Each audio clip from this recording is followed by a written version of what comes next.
You're listening to an Airwave Media podcast. We took it all. We brought them to our land.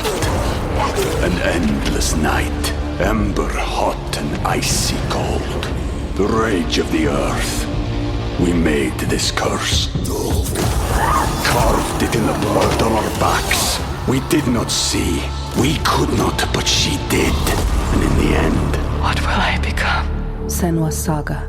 Hellblade 2. Play it now with Game Pass. Say goodbye to your credit card rewards. Greedy corporate mega stores, led by Walmart and Target, are pushing for a law in Congress to take away your hard-earned cash back and travel points to line their pockets. The Durbin-Marshall credit card bill would enact harmful credit card routing mandates that would end credit card rewards as we know it. If you love your credit card rewards, tell your lawmakers, hands off my rewards. Tell them to oppose the Durbin-Marshall credit card bill. Recorded in Chicago, Illinois, with your hosts, Ken, Matt, Neil, and Jeff. This is Triviality.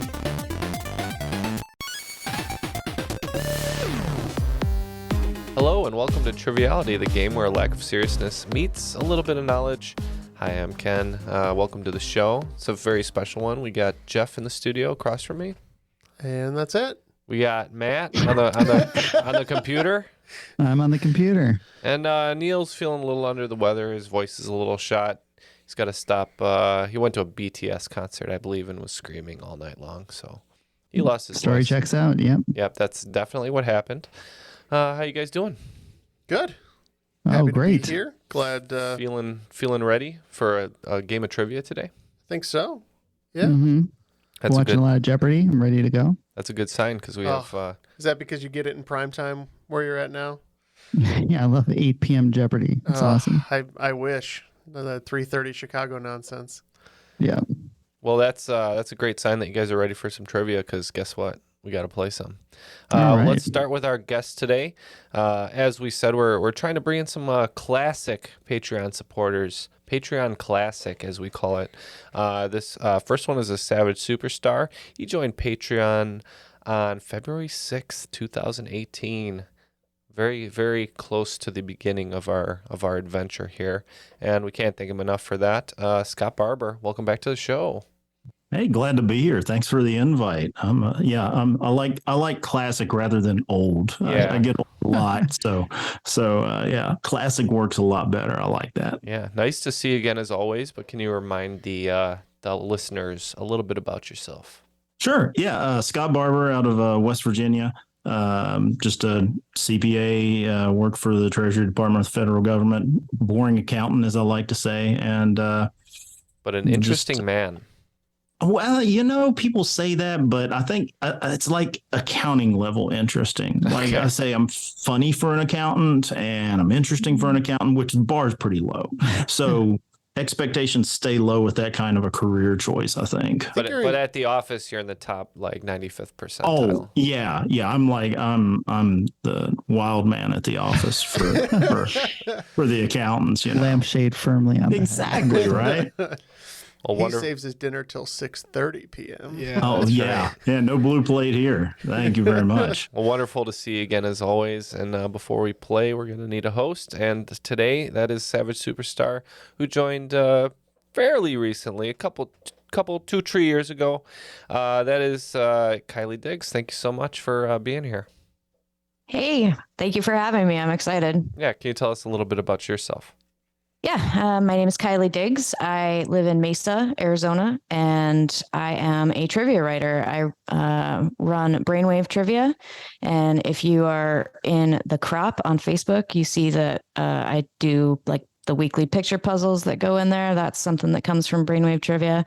So it's just a trivia subscription service, and I write games that get hosted in bars across the country every week. And I also do hosting here in Mesa and Gilbert, a couple of bars that I do weekly games at, and a little freelancing on the side, but mostly just #trivia life. And congrats on going full time with your trivia adventure. Thank you. Yeah, it's very cool. I'm always excited to see the puzzles come out. in the crop. Those are so Can't hard do to 'em. me. Nope, Other no way. people are doing them. I know that they're not hard for everybody, but they're hard to me. Some people, well, you can, if you can get like 1, 2, maybe that third one, you can kind of claw your way in there, and Yeah. it really breaks the door I wide always open. have fun checking them out, though. Yeah, I'm always like, as soon as the answers are spoiled by people smarter than me, I'm like, oh yeah, I get it. Interesting, yeah. Kylie has written a game for us today, and we're excited to play. But first, we need some teams. It's going to be Scott and Matt. Any team name for you guys? Yeah, we talked a little bit about accounting, being big fans of 90s bands. Scott, what did we come up with? I think we came up with Accounting Crows.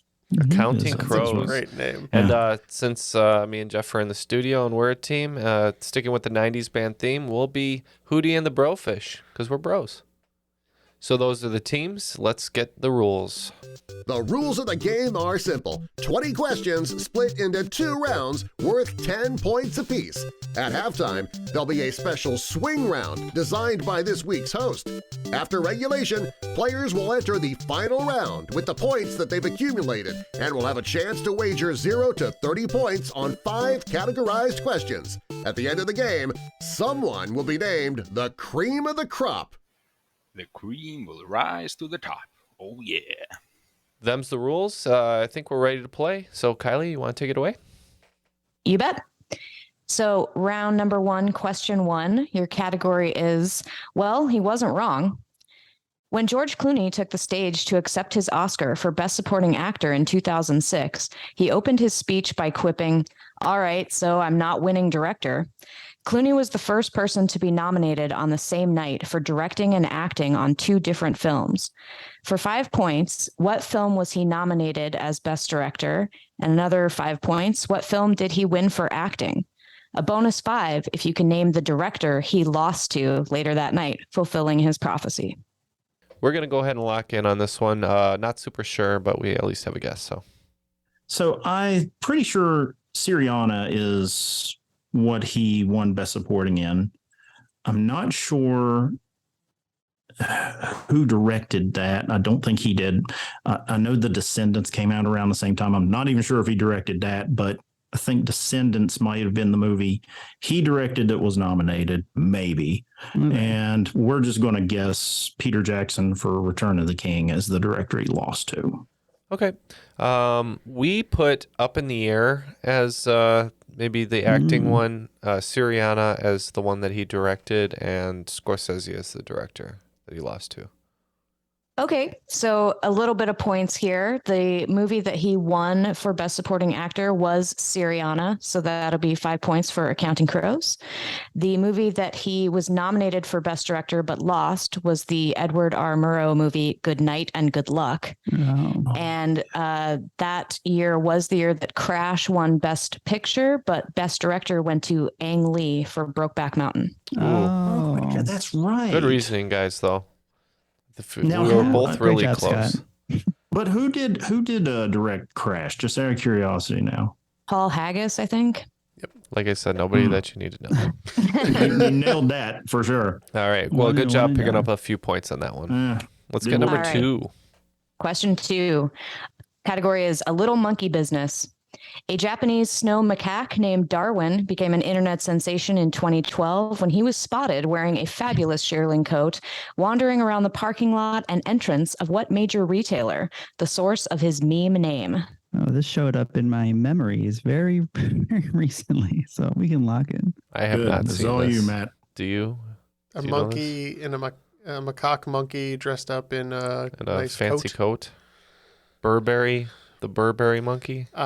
I mean, I could see a Burberry macaque. Okay. Burberry. Or Burberry. This monkey was very notable because he looked a lot like Joe Namath in his coat. This was the IKEA monkey. That's correct. It was the IKEA monkey. This is my specialty. I feel bad, but it is. I remember seeing the clip. I didn't remember the store. So good job, Matt. I asked me a question about Pizza Rat, where it will be good. Yeah. Question 3. I, for one, welcome our robot overlords. Introduced by Honda in 2000, what humanoid robot has had adventures around the world to promote science and technology research, including ringing the bell at the New York Stock Exchange, conducting the Detroit Symphony Orchestra, and dancing during an audience with then Prince Charles? The company officially retired the bot in March 2022, citing a new focus on practical applications of the technology he helped develop. And an accidental outburst of killing all humans. But we are locked in. Oh, you know this robot. Are you familiar with this robot, Scott? Not in the least. I didn't know this existed until just now. I'm not familiar with this robot at all. No. Usually something like that bounces around for 2 decades usually doesn't escape a lot of blind spots with me, because this is right in the wheelhouse of stuff that I should know and just for whatever reason don't. Yeah, I've got nothing with this. Okay, well, let's go thinking it's a Toyota robot, right? That's what they said. Honda. Mm-hmm. Honda robot. Or Honda robot, yeah. I think it would have a happy Americanized name. What about like Tom the robot? Yeah, he jumped from MySpace and ended up becoming the robot for Honda. I like it. Let's go with it. I'm assuming that the name was science fiction inspired because it's close to a science fiction writer, and I believe this is Asimov. That's correct. It is Asimov. Oh, interesting. Asimov is adorable. That's why. Yeah, he's toddler sized. He dances around. Apparently, so he was, I've read that he was named for Isaac Asimov, but then they created a backronym for his name. So it stands for Advanced Step in Innovative Mobility. Sure it is. Mm-hmm. No, that's the whole point of the backronym. A backronym. Yeah, you fit it after the fact. Yes. Yeah, they just need to get to the 5th iteration of him. So like that way bill. it's Asimov 5. So that it's really Asimov. All right, question number 4. There's an app for that. The logo for Snapchat features a yellow background and the outline of a ghost whose name is an homage to a member of what seminal rap group whose debut single Protect Ya Neck was released in 1993. 5 bonus points to also give the ghost app icon's nickname. I think I know this one, Matt. I 100% know the group, but we can chat about I think I know the nickname too, but yeah, I think I know the group. I think I know the nickname. All right, these guys are locked in. Are we thinking it's Wu-Tang? It is Wu-Tang Clan. Yeah. So should the ghost just be named Wu?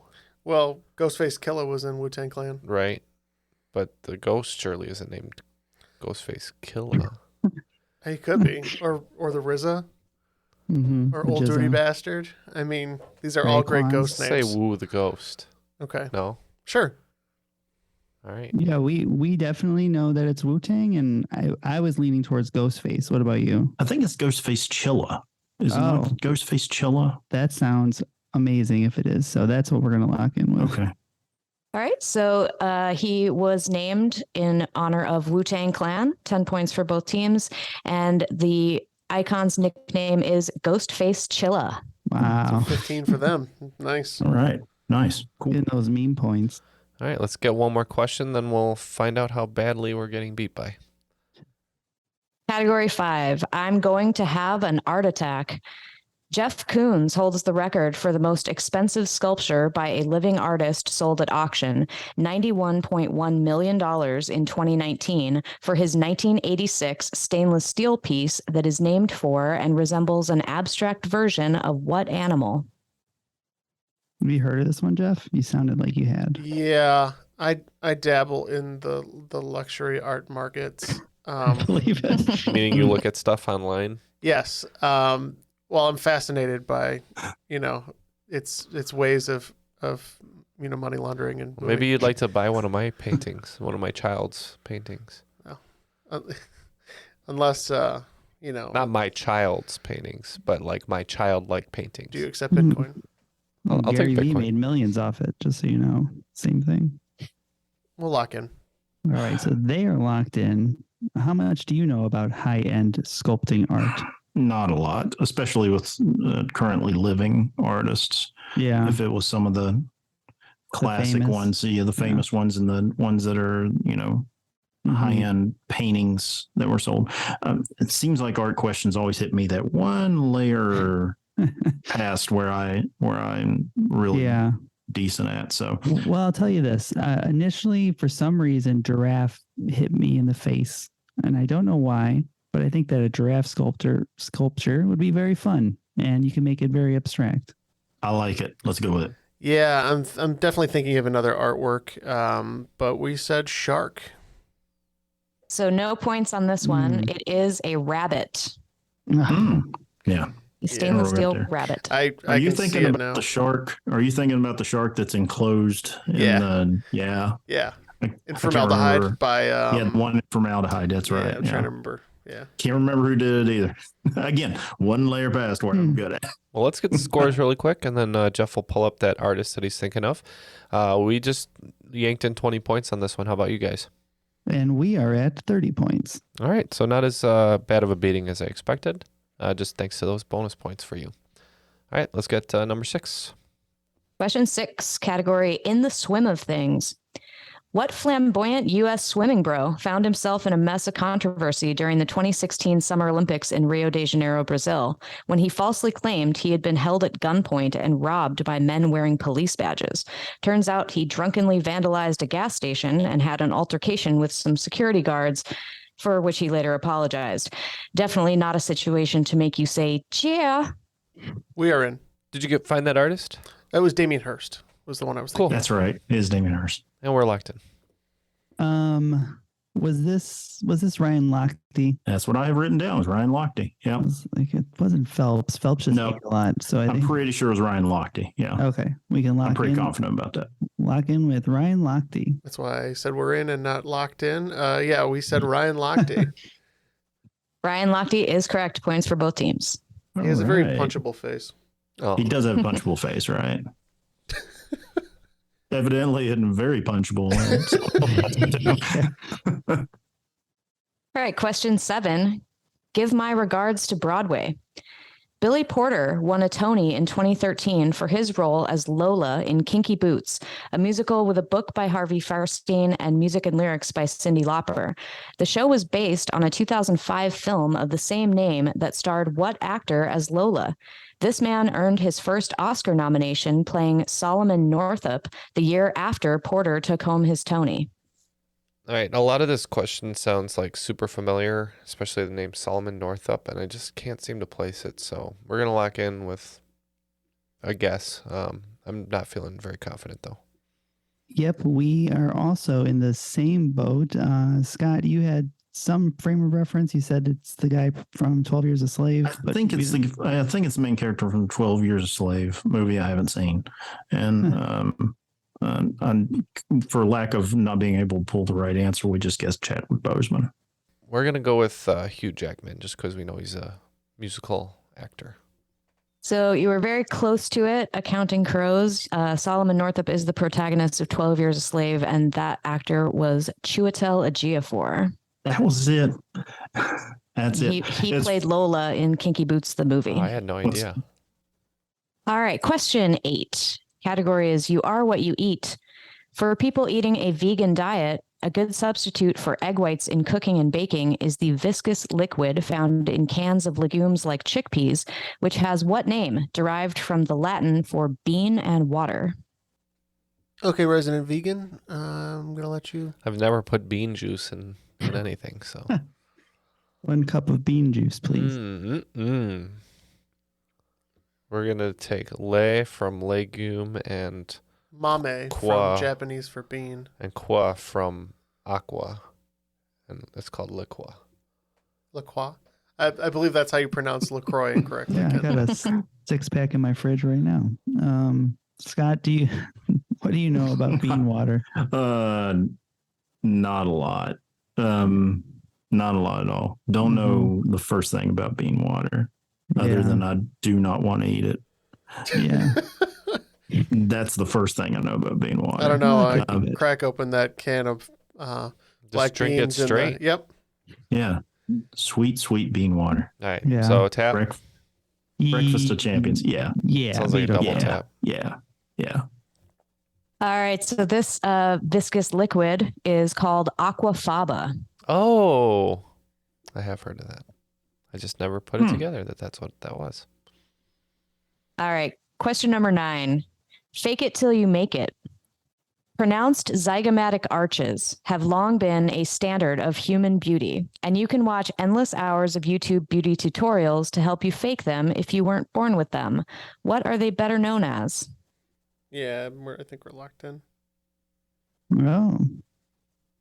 First thing I think of is cheekbones, but I think it might be based on the hours of YouTube tutorials or whatever she said. I think it might be eyebrows. Oh, okay. I think there's a lot of eyebrow TikTok and Snapchat, and I've seen a lot of them through osmosis. I don't watch them. Sure. I have wonderful brows. We can lock it with eyebrows. Sounds good. Yeah, we locked in with cheekbones. Points for Hootie and the Brofish. It is cheekbones. You win. Question 10 is a before and after. So it's going to be 2 clues and they will squish together with a shared word in the middle. The iconic aluminum foil wrapped chocolate with a flat bottom teardrop shape is waiting in the dressing room of the actors starring in the Cole Porter musical based on Shakespeare's Taming of the Shrew. One more time. The iconic aluminum foil wrapped chocolate with a flat bottom teardrop shape is waiting in the dressing room of the actors starring in the Cole Porter musical based on Shakespeare's The Taming of the Shrew. So the musical is the second part. Yeah, okay. I think I got a guess. Does that look right? I mean, I have the first part in agreement with you, but all right. So obviously the first part is Hershey's Kiss, and that's where it gets more difficult. So we're looking for a musical that starts with the word kiss. Oh, is it Kiss Me Kate? All right. I think we're going to go Kiss Me Kate. Hershey's Kiss Me Kate. Scott, is that what we went with? That's what we went with. Hershey's Kiss Me Kate. That's what I have written down. And that's exactly right. Good job, both teams. I heard Neil mention that like 4 or 5 times. I didn't know it was about Taming of the Shrew. But at the end of the first round, it looks like we're in a dead heat. I'm pretty sure. We got 50 points, and you got? We added 20 more, so we have 50 points. Very cool. All right. And let's move along to the swing round. What did you have prepared for us today? All right. So it's swing round. It takes 3. Each of these rounds questions are in the form of a tri-bond. Find the common denominator from each set of 3 clues. Every answer is a single word. So even if the clues lead you to something that has multiple words, the answer to the tri-bond will be a single word. All right. Number 1, Winnie the Pooh's imaginative friend, host who offered audiences champagne wishes and caviar dreams, the first Mrs. Mike Tyson. Question 2, the appropriate time for topaz, Axl Rose's favorite kind of precipitation, a 2001 tearjerker starring Charlize Theron and Keanu Reeves. Number 3, call for the breakup of a military formation, entry in the Mission Impossible franchise, a popular post-apocalyptic video game. Number 4, a hatchet-wielding prohibitionist, a Manolo Blahnik wearing a New York single gal, a blood-drenched telekinetic. Number 5, a frequent partner of assault, Manhattan's southernmost park, a baseball team's number 1 and number 2.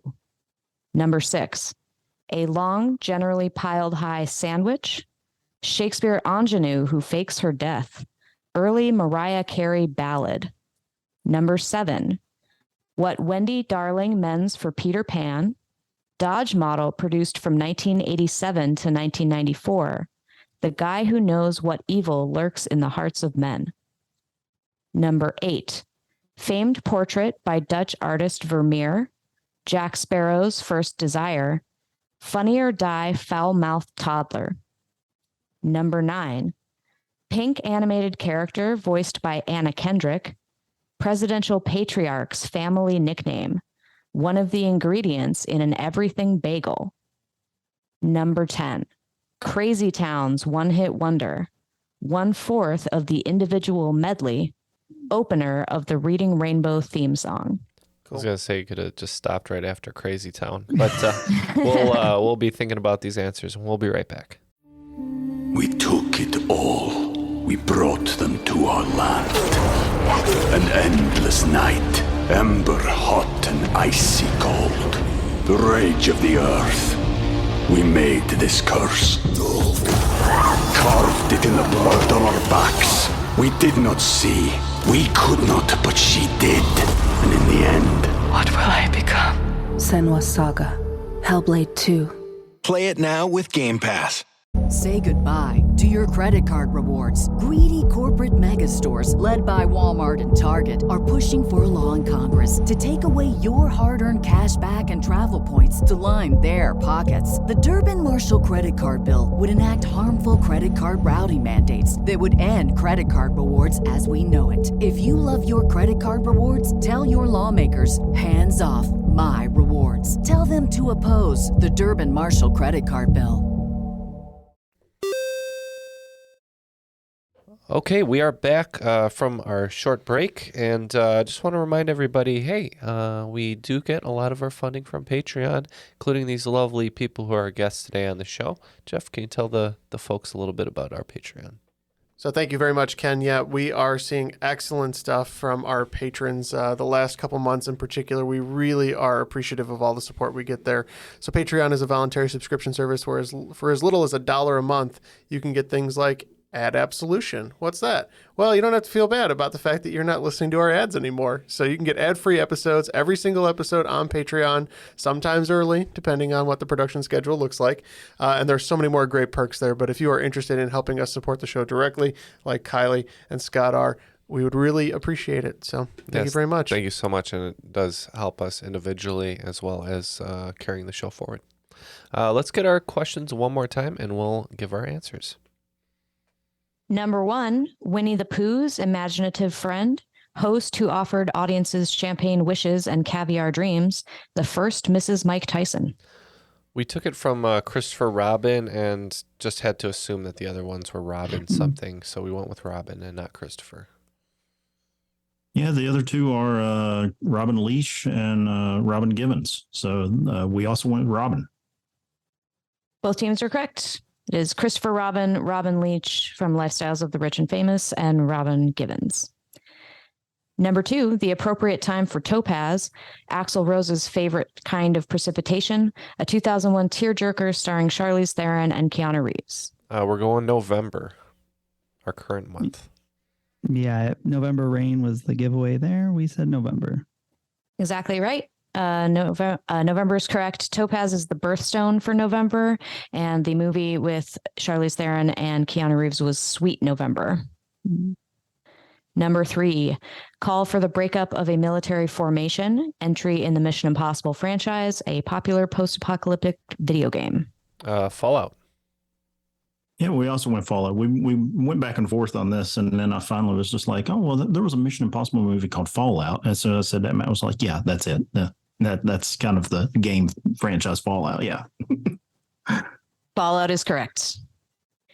Number 4, a hatchet-wielding prohibitionist, Manolo Blahnik-wearing New York gal, blood-drenched telekinetic. There's only one blood-drenched telekinetic that I care so much about, Carrie.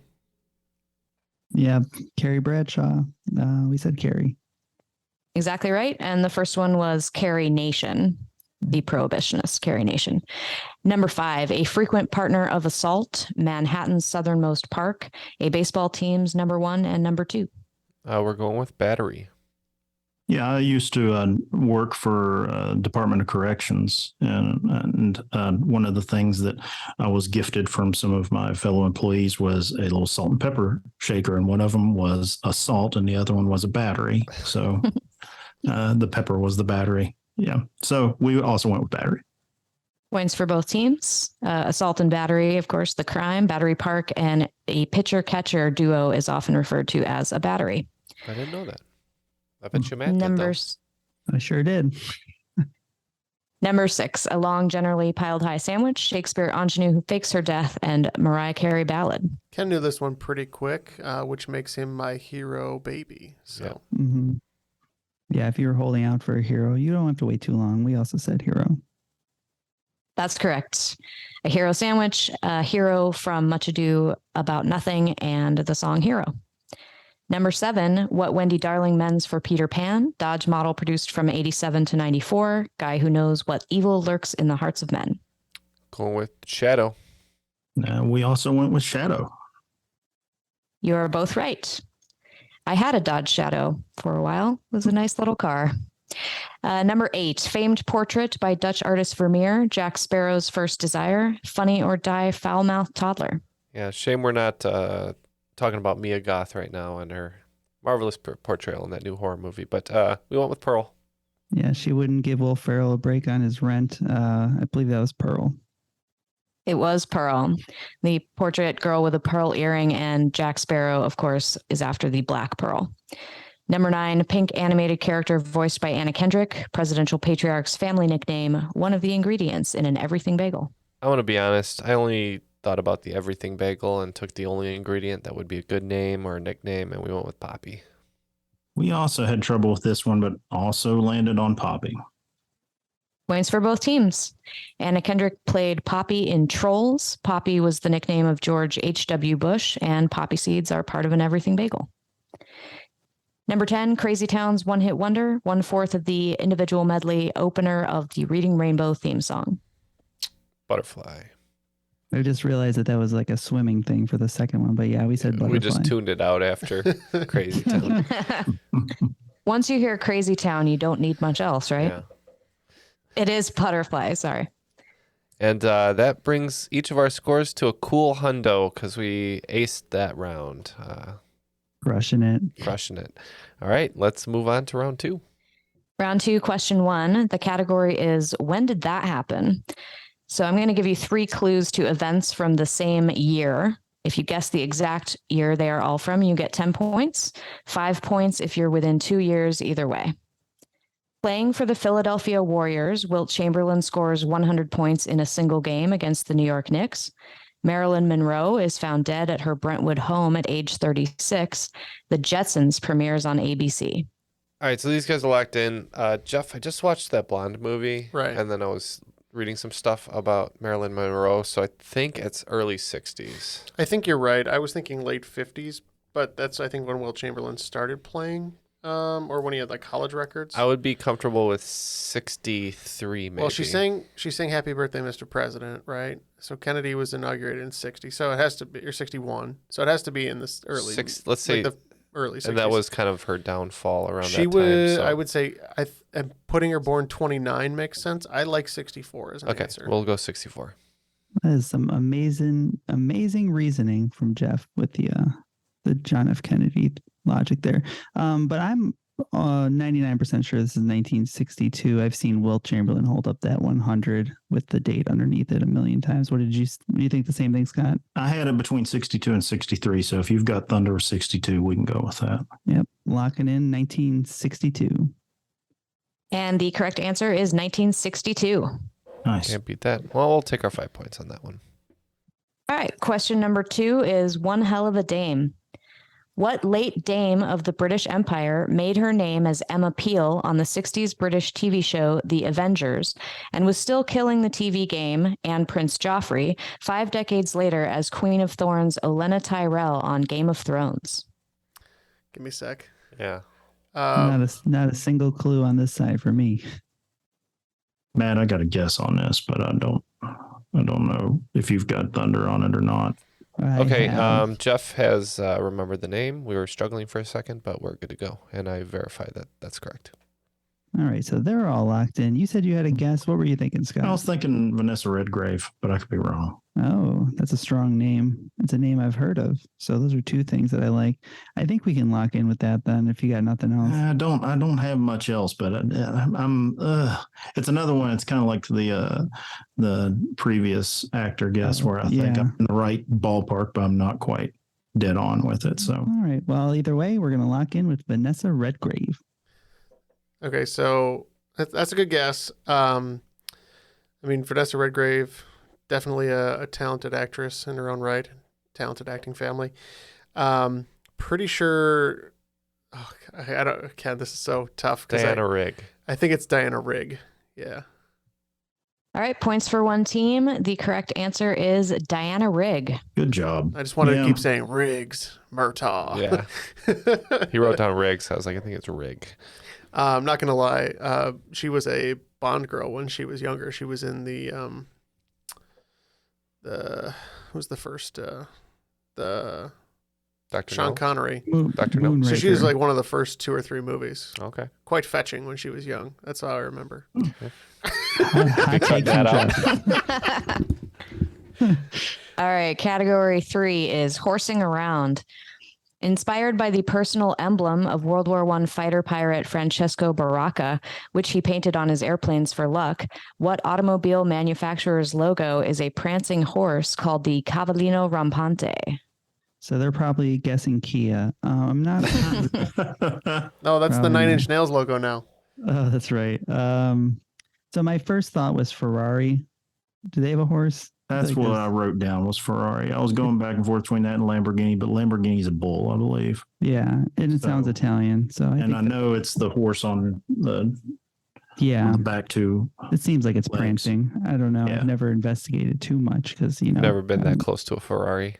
No, that's not true. I remember I worked in Beverly Hills. I saw them all the time. I just wasn't allowed to get near them. Don't touch. Yeah. So I think we're good locking in with Ferrari. Yeah, we said the same thing. Yep, it's Ferrari. Nice work. Category 4 is in the pocket. Not to be outshone by his legendary taller and older brother, which NHL center blasted off to a record as the player with the most Stanley Cup wins with 11? Give both first and last name for this answer, s'il vous plaît. All right, we just locked in a guess. It's kind of random. Not good with historical hockey stuff, to be honest. Well, are you good with hockey stuff, Scott? I know it's Rocket Richard's brother. I know it's Maurice Richard's brother. Is it Pierre Richard? What is his name?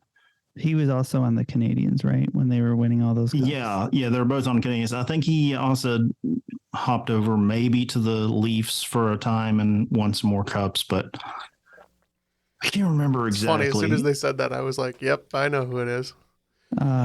It's like Henri. Is that it? It's our in the pocket has to be a clue, but I don't know French at all.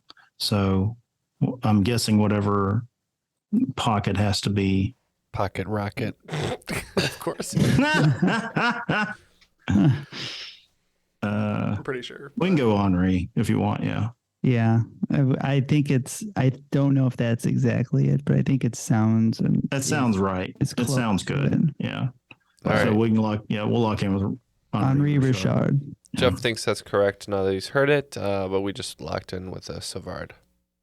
So 10 points to Accounting Crows. It's Henri Richard. Nice. Right. Good teamwork. Excellent job.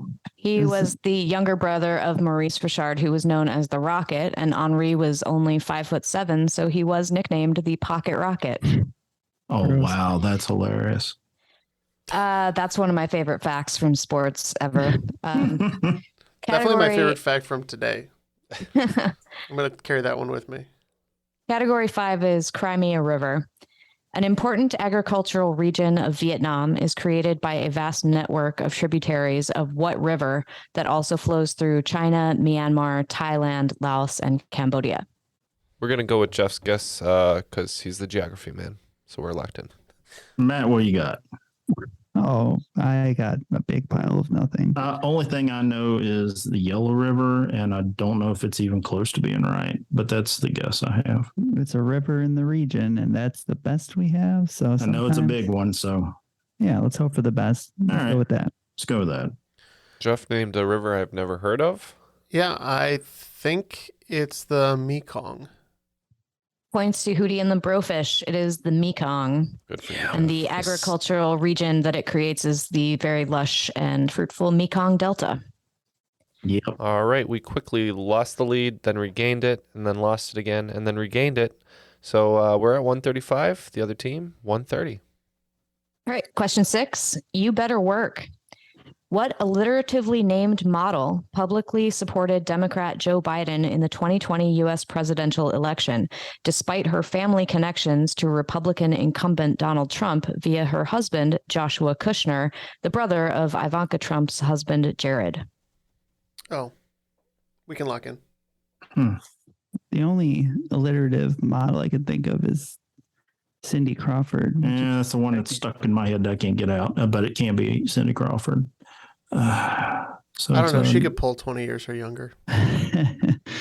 So it'd have to be a current model. Yeah, you have anything? I just drawing a complete blank. Well, let's just say Marissa Miller then. Just for fun. Sure. Yeah. I believe this is Carly Kloss. It is Carly Kloss. Wow. Good job. I was wrong. I didn't know it. I know her for her affiliation to a certain science guy on the Netflix show, right? Chris Kloss? No. Makes you jump, if I recall. Ready for question 7? Yes, ma'am. It's all fun and games until somebody loses an eye.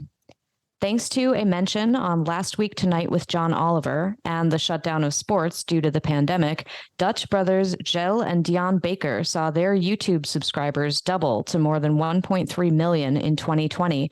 What simple toys are the focus of their channel? We can lock in. Said like 3 or 4 like Pavlovic sort of words for Jeff. Yeah, I feel like I remember talking about this. We got really into watching these YouTube videos. This is marble races, right, Scott? Yeah, that's right. Yeah, marbles. Yeah, we too said marbles for marble racing. Yep, points for both teams. They race marbles. Question 8, generation gap.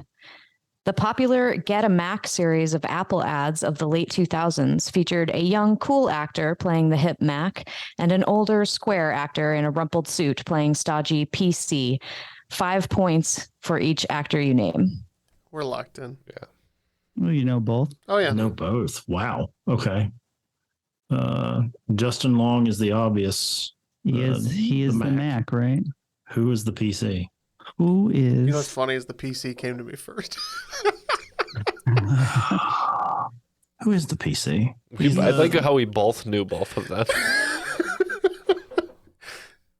He's another one of those that guys. So. He is like a prototypical that guy. Yeah, he's one of those that guys. Oh, he's in that guy. He's that guy who's in that thing that was out last year. He's like a corporate guy in virtually everything.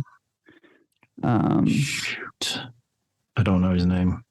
I don't think it's going to come to me. Well, we have Justin Long. Yeah. We'll always have Justin Long. So you got Justin Long. Anybody else coming to you? I don't think so. Just throw out Johnson to have a name. Okay. Yeah. Lucky Johnson. John Johnson. You're almost there. Yeah, John. John Hodgman. And Justin Long. John Hodgman. He looks great with a mustache, by the way. The judge himself. Yes, it's Justin Long and John Hodgman. Nice. Question number 9. Nobody said anything about math. So I'm going to give you I'm going to give you a trivia math problem, and you substitute the numerical answer for each clue and follow the operation in order to solve the equations. Ignore PEMDAS, and your answer will be a whole number.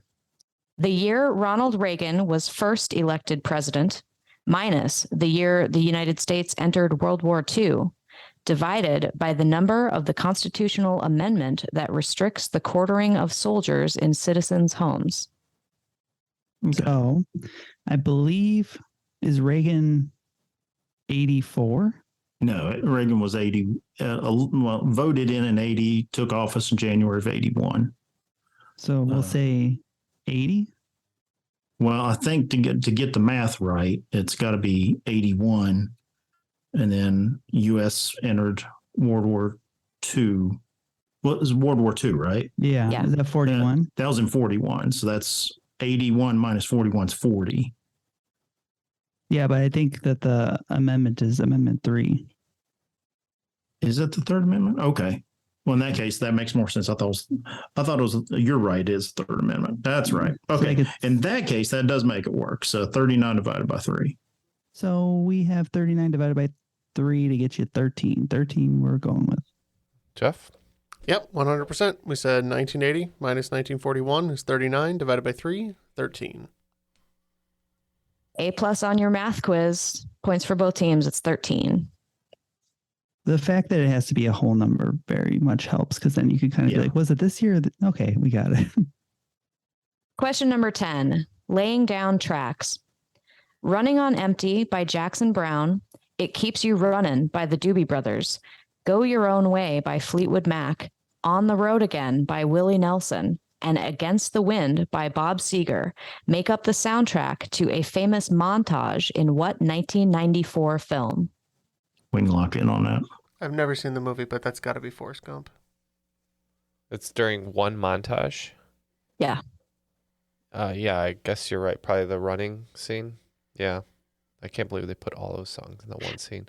All right. Yeah, we'll say Forrest Gump. What did we say, Scott? That's a soundtrack that is noted for being all-American in the acts that it features, primarily all-American. And 94 is the year for Forrest Gump. We also said Forrest Gump. That's correct. Forrest Gump runs back and forth across the nation because he just felt like running, and any song from the 70s or 80s that had running in the title or lyrics ended up in that montage. It's Forrest Gump. All right, at the end of regulation, looks like we're at 185 here at Hootie and the Brofish, whereas Accounting Crows a little bit behind at 165, but still a strong score. Anything can happen in the final, so let's get the categories. All right, categories for your final round are the athlete, the criminal, the brain, the princess, and the basket case. These are the various Spice Girls. It's funny, I looked at my game the last time that I came on and hosted, and the final round was Spice Girls themed, so. All right, both teams have their wagers locked in. Everybody's feeling confident. The scores have been pretty high this game, so it looks like everybody's just going all in. So let's have the questions. Question number 1, the athlete. Roger Federer has won 20 Grand Slam men's singles tennis titles and consistently been ranked number 1 in the world. He's also played in 4 Olympic Games and won 2 medals, 1 in singles and 1 in doubles, competing for what country? Question 2, the criminal. In the 2006 film The Departed, Jack Nicholson plays Frank Costello, an Irish-American mob boss who is loosely based on what real-life gangster who headed Boston's Winter Hill Gang? Question 3, the brain. In addition to his groundbreaking work in electromagnetism, Michael Faraday also made chemical discoveries, including what hydrocarbon with the formula C6H6 that gives gasoline its unique sweet smell. Question 4, the princess. When Kate Middleton walked down the aisle to marry Prince William at Westminster Abbey in 2011, she was wearing a dress designed by Sarah Burton, the creative director of what British fashion label, with a perhaps fitting name given Kate's future role? Question 5, the basket case. Do you have the time to listen to me whine about the fact that Basket Case is Green Day's only entry on Rolling Stone magazine's list of the 500 greatest songs of all time, coming in at number 150? Basket Case was the 3rd single released from Green Day's breakthrough 1994 album Dookie. Name any 2 of the other 4 singles from Dookie, any of which, in your host's opinion, could have made that list. All right, we will be right back after this short break. All the answers are now locked in. We'll see how it all shakes out. We're taking a slight lead into the final. We may squander it, maybe not. Let's see. All right, question 1. The athlete. Roger Federer has won 20 Grand Slam men's singles tennis titles, consistently been ranked number 1 in the world. He's also played in 4 Olympic Games and won 2 medals, competing for what country? So Roger Federer is Swiss. I'm like 100% positive. I remember the flag every time he played, the little red with the white plus. Cross, so yeah. We said Switzerland. We also said Switzerland. Roger Federer is Swiss. Points for both teams. Question 2, the criminal. In the 2006 film The Departed, Jack Nicholson plays Frank Costello, an Irish-American mob boss loosely based on what real-life gangster? Weren't positive on this one, but we went with Whitey Bulger. We were a little more sure on this one, and we also went with Whitey Bulger. Yep, played later by Johnny Depp in the movie Black Mass, an actual biopic of Whitey Bulger. Mm. Question 3, the brain. In addition to his work in electromagnetism, Michael Faraday discovered what hydrocarbon, formula C6H6, that gives gasoline its sweet smell. And we said benzene. We didn't know. We were just channeling our inner Hank Hill and said propane. Points for Hootie and the Brofish for benzene. Question 4, the princess. When Kate Middleton married Prince William in 2011, she walked down the aisle wearing a dress designed by Sarah Burton, the creative director of what British fashion label, with a perhaps fitting name given her future role? Jeff thought it was something with Wales. Future role. Yeah, not her current role. Yeah, we said Wales apparel. Sounds very cool. I think with the queen recently passing, Kate moves up a spot on her way to being the queen. So we said Alexander McQueen. That is exactly right. Accounting Crows, Alexander McQueen. And number 5, the basket case. Green Day's only entry on Rolling Stone magazine's list of the 500 greatest songs of all time is Basket Case from their 1994 album Dookie. I was looking for any 2 of the other 4 singles from Dookie. Well, we've canceled each other out with one wrong answer each in this final. So it's going to come down to this question. We're saying Longview and Welcome to Paradise. We also said Welcome to Paradise. We said When I Come Around, and I hope that Longview isn't one, even though I know it is.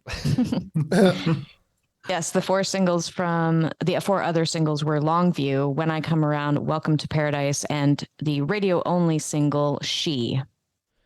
That concludes today's game with a very respectable 255. That is a high score. It is Accounting Crows. But we just couldn't be caught in that final with 275. Hootie and the Brofish are today's cream of the crop. Unjustifiably in a position that I'd rather not be in, but the cream will rise to the top. Oh, yeah. Good job, Jeff. That was a good one. You came up with a lot of answers there. As did you. Excellent. That's how this works. Excellent job to Scott and Matt. Good playing with you today. And like I said earlier, it's great to be on. It's great to see everybody again too. Yes, for sure. Yeah. Well, we'll say goodbye to you first, Scott. Any last shout outs that you want to give? No, nothing really. Just again, appreciative to be on. Thanks for having me back on. Again, great to see everybody, and nothing much for me to plug or push out there. So just thanks again. All right. Always a pleasure. And Kylie, great game today. A lot of fun questions. That's probably why you do it professionally, because you're good at it. Any last shout outs or remind everybody about your company? Yeah, it's Brainwave Trivia. You can check me out at brainwavetrivia.com or on any of the social media platforms. And just a shout out to my husband, Tim, who is my #1 playtester. Nice. Very nice. And that'll do it for today. Just want to remind everybody, as always, this is an Airwave Media podcast where you can find other great podcasts such as I Know What Scares You, The Constant, and Clever. Something we hope to be. Yeah, but don't always succeed at. But that'll be today's game for Kylie Scott.